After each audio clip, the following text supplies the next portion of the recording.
নমস্কার বন্ধুরা, সবাই কেমন আছেন? বর্ণাস ইয়াম্মি কিচেনে আপনাদের সবাইকে ওয়েলকাম। আজ আমি আপনাদের সঙ্গে শেয়ার করতে চলেছি একটা স্বাস্থ্যকর রেসিপি। গঙ্গার জ্যান্ত বাটা মাছ দিয়ে আমি একটি স্বাস্থ্যকর রেসিপি কিভাবে বানিয়ে থাকি চলুন দেখে নিই।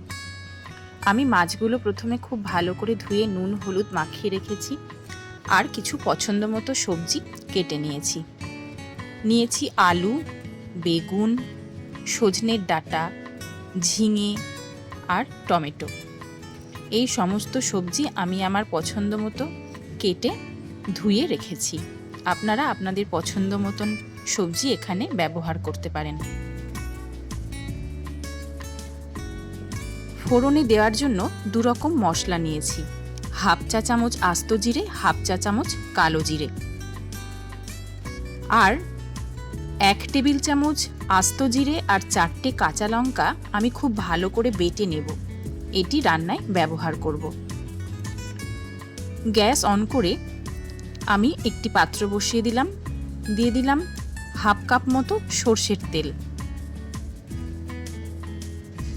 তেল গরম হয়ে গেলে আমি মাছগুলো লাইট ব্রাউন করে ভেজে নেব।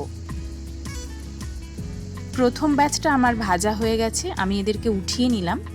এখন পরের ব্যাচটা ভেজে নেব একই রকমভাবে। এই জ্যান্ত মাছ খুবই সুস্বাদু হয় আর খুব পুষ্টিকর। সমস্ত মাছ আমার ভাজা হয়ে গেছে, আমি খানিকটা তেল ঢেলে রেখেছি, আর ফোড়ন হিসাবে দিয়ে দিলাম সাদা জিরে ও কালো জিরে। এখন কেটে রাখা আলুর টুকরোগুলো আমি হালকা করে ভেজে নেব। আলুগুলো খানিকক্ষণ ভেজে নেওয়ার পর অন্যান্য সবজিগুলো আমি এতে অ্যাড করব, কারণ আলুটা সেদ্ধ হতে বেশি সময় লাগে।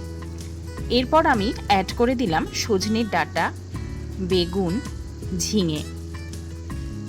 সমস্ত সবজি খুব ভালো করে নাড়াচাড়া করে নিয়ে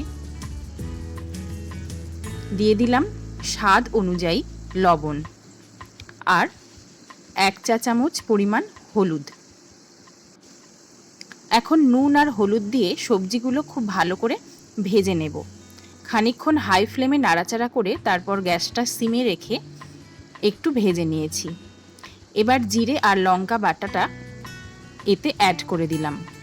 এখন মশলাটা একটু জল দিয়ে খুব ভালো করে কষে নেব। খুব বেশিক্ষণ পর্যন্ত কষবো না। এখন অ্যাড করে দিলাম কেটে রাখা টমেটোগুলো। এই পর্যায়ে টমেটোগুলো অ্যাড করে দিলে কষতে কষতে টমেটোটা গলে যাবে। জাস্ট একবার তেল ছাড়া শুরু করলেই আমি রান্নায় জল দিয়ে দেব। এই মশলাটা খুব বেশি টাইম ধরে ভাজতে হবে না। সমস্ত সবজির সাথে মশলা খুব ভালো করে নাড়াচাড়া করে মিশিয়ে নিলাম। তেল বেরোনো অলরেডি শুরু হয়ে গেছে। এই পর্যায়ে আমি আমার ঝোলের প্রয়োজন অনুযায়ী জল দিয়ে দিলাম।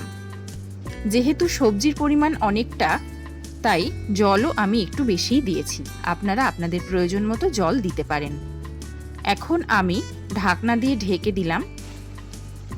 হাই ফ্লেমে ছিল গ্যাস এতক্ষণ। ঝোল ফুটে ওঠার পর আমি মাছগুলো দিয়ে দিলাম। যে মাছগুলো ভেজে রেখেছিলাম সেগুলো ঝোলের মধ্যে অ্যাড করে দিলাম।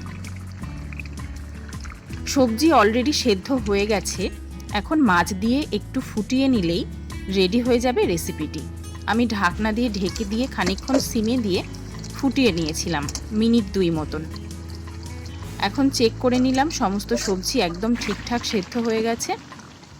রেডি হয়ে গেছে বাটা মাছের এই স্বাস্থ্যকর এবং সুস্বাদু রেসিপিটি।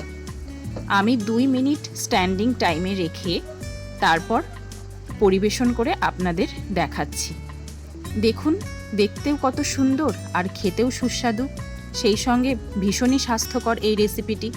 একই সঙ্গে অনেক রকম সবজি আর গঙ্গার টাটকা মাছ আমাদের খাওয়া হয়ে যাচ্ছে। তাই এই রেসিপিটি অবশ্যই একবার ট্রাই করুন। আমার ভিডিওগুলো যদি আপনাদের ভালো লাগে তাহলে আমার চ্যানেলটি সাবস্ক্রাইব করার অনুরোধ রইল।